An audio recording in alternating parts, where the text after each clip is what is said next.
This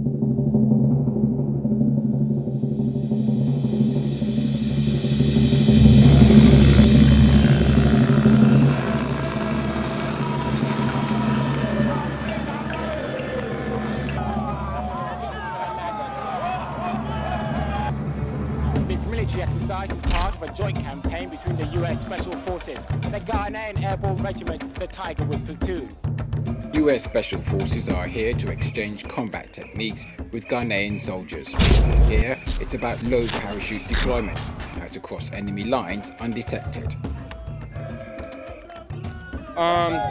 Just passing on each other's knowledge, techniques in patrolling, land navigation, and just cross-cultural communications. I believe that's a very important thing. It's about the time of the Liberian Civil War. Some of the soldiers here may well see active duty. Fast forward 10 years on, and new military training methods are emerging. This is the world of avatars and 3D virtual worlds, such as the US's Fonterra Olive virtual platform, used by the military to train in mapped-out locations such as Iraq and Afghanistan.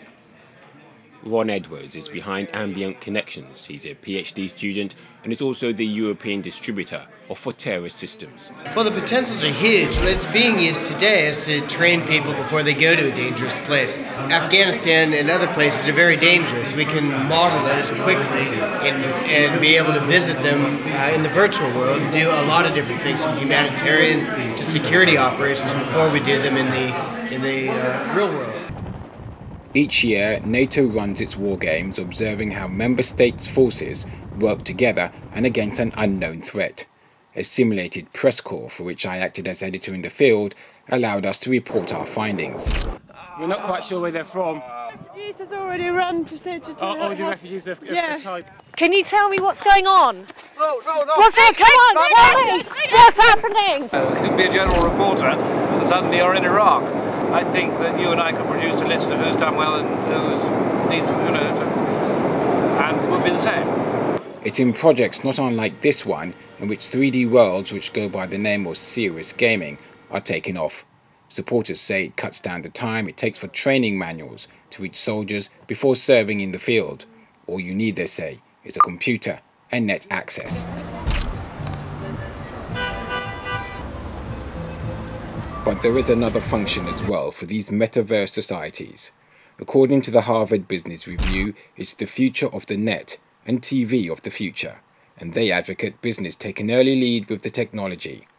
Their prognosis is not far off from Second Life's first journalist talking to me at the Innovation Lab some 2 years ago.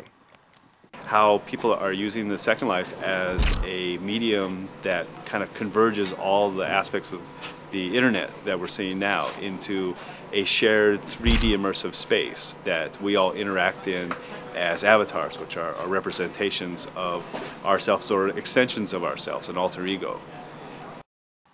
Linden Lab behind Second Life was founded in 1999 by Philip Rosedale. Since then, there have been a slew of virtual online communities.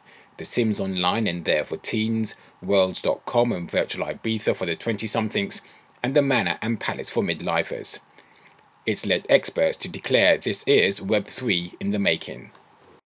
Yeah, that's kind of the conversation, that's kind of the term people are using now, is Web 3D. So it's a point at where the internet no longer is a 2D interface with limited interactivity, but instead becomes a 3D immersive space, immersive in the sense that you feel like you're inside the data. Your alter ego, your avatar, is in the data, and also it is multimedia, it's 3D imagery, it's audio, it's video.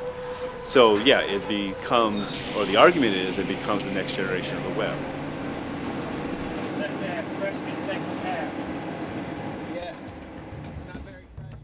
What sets Fonterra's system apart from many others is its heightened reality.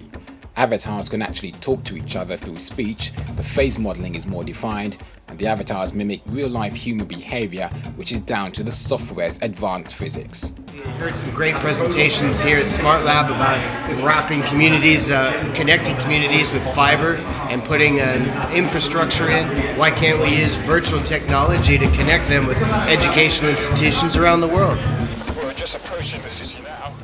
This is motion graphic artist Rob Chu's groundbreaking animation Black Data Freedom. I don't know where to get where if you listen carefully, you can hear me reporting from inside.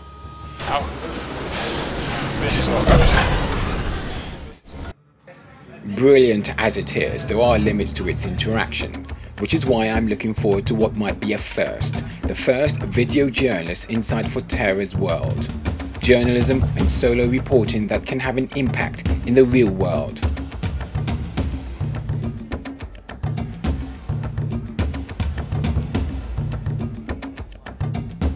Now, the very idea of that sounds like the Outernet, integrated multimedia video journalism. And perhaps something that's out of this world.